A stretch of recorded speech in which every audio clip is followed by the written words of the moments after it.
Hi Virgo, welcome to your March 2020 Astrology 33 reading. Thank you to those of you who've liked, viewed, shared, subscribed, and donated to the channel. I appreciate all of that. And for those of you interested in booking a personal reading with me, I'm actually going to be taking a bit of a break from those, but I should resume them by the time we get to April, possibly even a little earlier than that. But if that's the case, just keep an eye out for the community section of my channel where I'll make an update there if that's the case. As far as what we have in front of us, we have a Celtic cross spread as always. We have a couple of oracle cards and a mudra card to get through once we get to the main spread. So let's get started. In the main situation position, we have 5 of Swords and the 6 of Swords. So on the one hand, it's pretty good energy to see a progression here, but these are both Aquarius energies. So for you guys, that actually is your 6th house, which is the house you guys naturally rule. So there's that. But this can just be saying that maybe this is some conflict that you've had with friends, or just a group that you associate with in general. But what I'm seeing here with the 5 moving to the 6 is that the good thing is it shows to me that you're probably leaving that behind now as far as conflict goes. Maybe you're realizing that, usually this 5 of Swords situation is a situation where there truly are no winners. These are usually those types of dynamics you get drawn into where you know that there's really not going to be anything productive that comes from it, but yet you still end up engaging in it anyway. So to see that immediately followed by the 6 of Swords, I feel like this is saying that you guys are distancing yourself from that type of dynamic. So, we are going to have Mercury retrograde in your opposite sign. So maybe with that, there's going to be some energy at play where people might challenge you in some way, shape, or form, but in a bit of a toxic way. And you just might come to the realization that, you know what, I'm not even going to engage in this type of situation. Just move along and, keep to yourself in that regard. But what I will say in the challenger obstacle position is we have the World card. So this is an interesting card to come up in the challenger obstacle position because on the one hand, this could just be saying that this is a lesson that you've learned, which is to not engage in that dynamic, right? And to stick with the 6 of Swords energy, which is to say, you know what, I'm not even going to bother engaging in something like that, going to keep it moving. But for this to show up as a challenge, what I would say with that is what sticks out to me is this could just be saying that don't leave something behind for the sake of leaving it behind, but make sure that you actually learn the lesson there, right? Usually if something keeps coming back around over and over again, the reason for that is there's a lesson to be learned there. So what I feel inclined to say, given that dynamic, is what I always say with the 5 of Swords is it sticks out to me that the guy is holding 3 swords, right? And under no dynamic when you were going to be fighting someone would it be beneficial for you to be holding 3 swords. Maybe 2, right? Because you'd have 1 in each hand, but how would 3 be beneficial? So what that makes me think of is the 3 of Swords, right? So after the 3 of Swords, where we see the 3 swords stuck in the heart, there's the 4 of Swords, which is that healing energy. You take the time to heal before moving on, right? So to me, this points to someone who skips that step.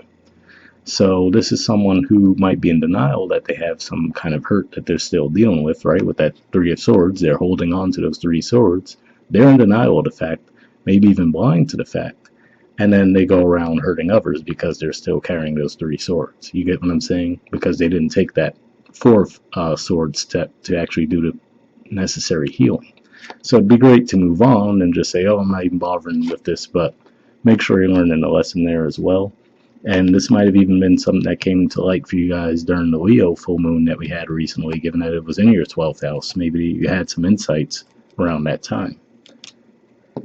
But yeah, going back to this card after all that, that little sidebar, I will say that the World showing up in the challenge position does show that if you do handle this correctly, that this is actually going to be the last time you deal with that type of dynamic, basically. So that's definitely the silver lining there, to say the least. And I also do see that as both North Node energy, and I also view it as Capricorn energy. So there's plenty of energy going on in your 5th house, and North Node represents that growth. So definitely overall a good message there as long as you handle it correctly. In the foundation position, we have the Judgment card. So another indicator that this is something, a dynamic, or maybe even a person that you've dealt with multiple times before, where this type of situation is played out. And now, again, I feel like this is coming back up for you to actually look at it and actually learn the lesson this time around, as opposed to just engaging in the way you normally have in the past, and then it keeps coming back around, right? So that's what I see there. Now, Judgment, for me, I do view the Judgment card as Scorpio energy, and for you guys, Scorpio is your house of communication, for one, so this could be, again, around how you communicate with others, right? And then also, it's your, given that Scorpio represents the 8th house, your 8th house of Aries actually is going to have Venus pass through. At the time of recording this, it's pretty much just happened, actually, if I'm not mistaken, where Venus transited across Chiron, so there's some significance there. And then by the time we get toward the end of March, there's going to be a new moon in Aries conjunct Chiron, so that could bring some healing there in that regard too. In the past position, we have the sun. So the sun showing up here could just be pointing to that Leo full moon that I was talking about that we had recently. That's one way it could be playing out, and especially if you look at the fact that the sun looks like it's behind this person, right? So maybe it's showing, again, some way where you might have been acting a bit immaturely in a certain dynamic, but maybe unaware of it, right, with the sun behind you. So that could be what it's saying there. Again, that's why I'm feeling that for some of you, you might have come to a realization during that full moon in Leo of maybe a way that you'd been handling a situation where you could have been handling it better. And it might have even started coming to your realization with the Aquarius new moon, because that was square Uranus in your 9th house. So it might have actually given you that perspective to look at things from a different angle and realize that maybe, maybe you were playing a role in this dynamic that kept bringing it around. And I do have to say, for some of you, this could even just be pointing to something that took place around the time of Leo, too, because since we are still dealing with the end of Aquarius energy, that could bring stuff from around the time of Leo where we look at things from a different perspective there, too. All right, in the present position, we have the 4 of Wands and the 3 of Wands. So both Aries energies here, and what I see here is you have a desire for stability now, and you're realizing that, right? Maybe you're like, again, like I said, feeling like you don't even want to engage in these 5 of Swords type dynamics anymore, and you're just realizing, okay, this is what I want, right? And maybe realizing that you need to have a little faith, for one, that that's going to come your way once you, again, have integrated these lessons, but also just showing a little patience as well, that realizing, okay, you've put in the work, and now it's just time to actually bring that about. So trying to see if anything else comes to mind with these two.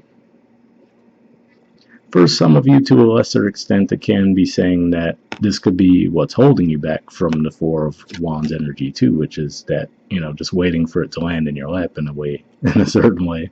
But I think that's a little bit less likely for you guys. I think it's more a realization that this is what you want, and now you're trying to evaluate, okay, what's the best way to go about getting it, right?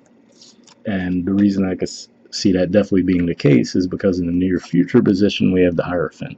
So this is another indicator of stability for me.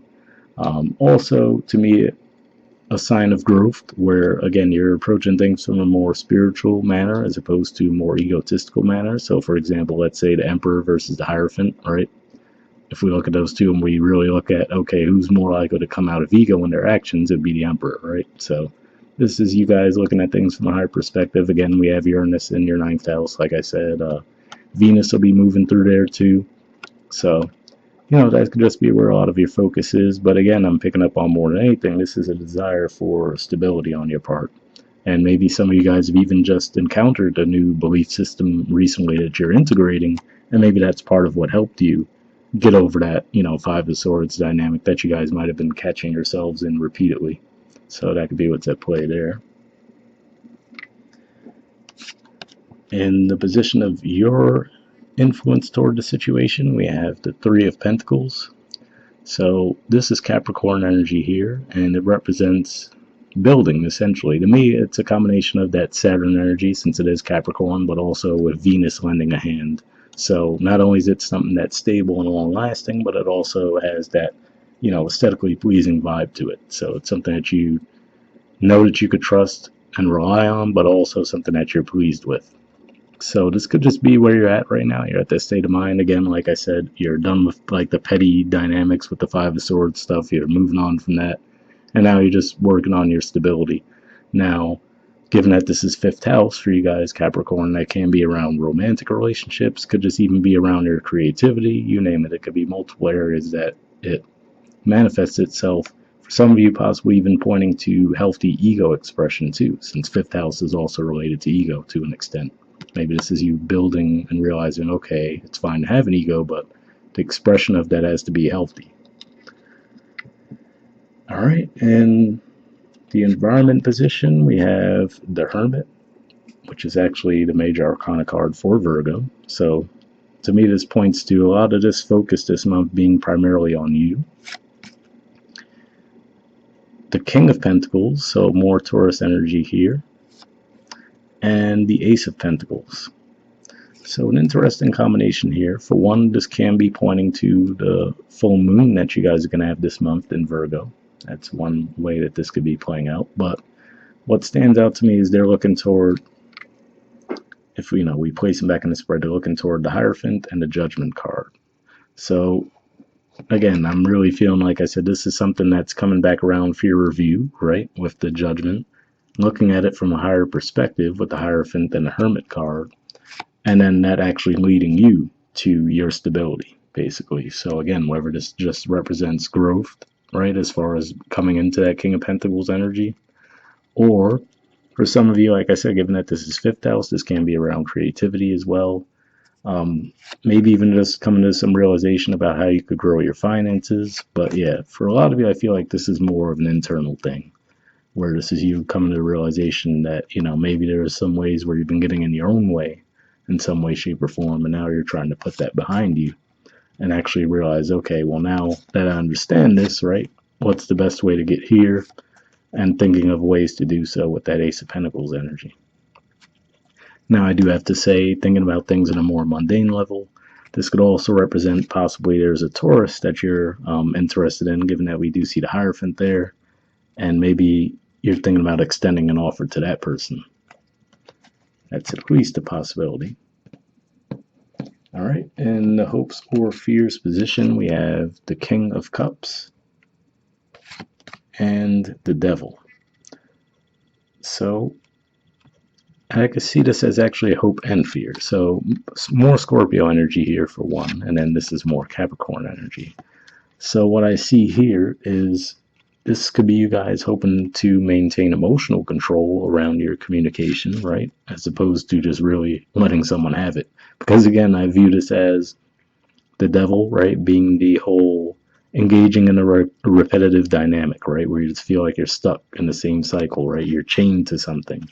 So this could be you hoping that this is someone that, again, maybe they trigger you in some way, shape, or form. This could just be saying that you're hoping to maintain emotional control and not engage in that same dynamic again, right? You're not going to let them pull you back down to that level. So that could be what it's pointing to for some of you. I'm trying to see if anything else comes to mind with these two cards. And I mean, even though I was seeing Taurus energy here, maybe for some of you this can be a Scorpio as well that maybe you have a really karmic connection with, where maybe that's how the dynamic plays out between the two of you. It's the constant Five of Swords type thing, and then they come back around, right? Possibly even during the retrogrades, that tends to be when they pop back up. And that's a clear indicator in my book that there's a lesson to be learned there. Not to say that the connection's doomed necessarily, but definitely there's something that needs to be looked at. Otherwise, you're going to keep ending up in that same dynamic over and over again. All right, in the outcome position, we have the Death card. So for me, this is definitely an indicator of you leaving things behind, like I said. And for a lot of you, given that, again, Scorpio energy represents your third house communication, it could be a way that you've been communicating that, kept leading to that Five of Swords dynamic. And keep in mind that Six of Swords might even represent the other people in the dynamic, where could be saying that you engage in that Five of Swords dynamic and they're the ones who end up leaving. And that could be something that you're coming to a realization around, where maybe you're pushing people away in a certain way, shape, or form, and finally coming to a realization that that's the case for one, why that's the case, and then actually doing the healing there. So overall, I think, even though there's definitely some negative energies here, I feel like it's going to play out for you guys in a positive way in the long run. And I can see how it makes sense too, because like I said, you just had that full moon in your 12th house. This month, you're going to have it in your sign. And that full moon actually in your sign is going to have some pretty supportive aspects. It's going to be trine Jupiter and Pluto. So that's pretty good energy to help you get control of something that needs to be let go of. And of course, Pluto also being the ruler of Scorpio. So you have that in the mix too. But yeah, that's what I'm seeing primarily here. Now, again, this can also be, like I said, for some of you, there is definitely some Scorpio energy here. We see the death energy, the rebirth energy, the King of Cups. This could be around the Scorpio you're dealing with as well, where you guys might put that dynamic behind you. All right, and at the bottom of the deck, we do have the Five of Wands. So very similar to that Five of Swords energy, but to see it with these, see both in the same spread, this could just be saying that this is even you coming to realization, looking at things from a more intellectual level, right? Where maybe here, it's almost instinctual to engage in it, right? With the Wands energy, you just hop right in. With the Five of Swords and the Six of Swords, it could just be saying that you're looking at it from a more intellectual standpoint, actually just taking a step back and think, like, okay, really, am I going to keep going around in a circle over and over again, right? With the World card there, coming to the realization, okay, it's time to put this to an end, right? And getting to that point. Good thing, if that's the case, is beneath that we have the Magician. So definitely shows you guys can manifest putting this dynamic behind you. All right, moving on to your oracle cards. The first one we have is Peace. There's the artwork, and the number is 23. So definitely seems to support the dynamic, at least on the surface, that we were talking about leaving those types of toxic dynamics behind. All right, it says freedom from attachment, radical acceptance. The oracle's message: it doesn't get any better than this. A quiet mind, a heart fulfilled, freedom from want, and the soul's satisfaction. The way to peace is through radical acceptance. Everything in your world is exactly as it should be. Harmony is beautiful. Enjoy it. So yeah, again, like I said, for those of you who actually handle that situation the right way and decide to move forward from it, but also realize what the lesson was trying to teach you all along, then that could be what your future holds in that regard. The relationship message says when two people are in true alignment with one another, they have an innate harmony between them. They are as two perfectly tuned instruments playing together. Sometimes it's impossible to tell who is who. Peace is yours, and it is to be savored. So, I mean, in all honesty, I didn't pick up on a huge relationship vibe with this. Like I said, I feel like a lot of this is more of an internal thing for you guys, but it definitely can be playing out with someone else where maybe the two of you together realize the toxic pattern you might have been engaging in and are actually able to move forward in that regard. Because again, like I said, the Mercury retrograde is going to be in your 7th house after all, so there could definitely be someone else involved there. The prosperity message says this is one of those times when you're capable of clear vision about your work and how you create your prosperity. Whatever you're doing, keep doing it. You're called by a presence to step into your power. Just being is enough, for you are in peaceful harmony with spirit, and it shows in your work. So interesting message there. I mean, given that this energy does represent, like I said, it's Aquarius, which is your 6th house of work and daily routine. This could also be where maybe people have been critical of the way you've been doing things, but you decide to stick to it, right? And then with that 3 of Pentacles there, it could show growth as well as the Hermit, like we said, and the King of Pentacles. So that could be the message there. All right, moving on to the next oracle card you guys got. We have Skunk Spirit, Know Your Worth. There's the artwork, and the number is 54.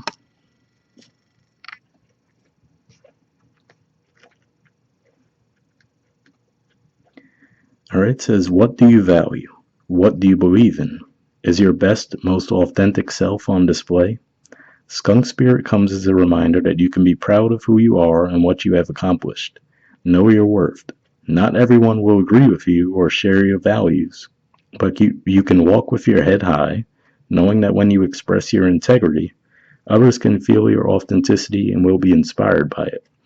Be who you are, and if your reputation precedes you, good. You have much to be proud of, and Skunk Spirit wants you to be your best self, the true you. So, definitely a pretty solid message there as well. And like I said, if this just plays out with others in your environment trying to challenge you in some way, shape, or form, which can definitely take place with Mercury retrograde in your opposite sign, maybe that's just pointing to that.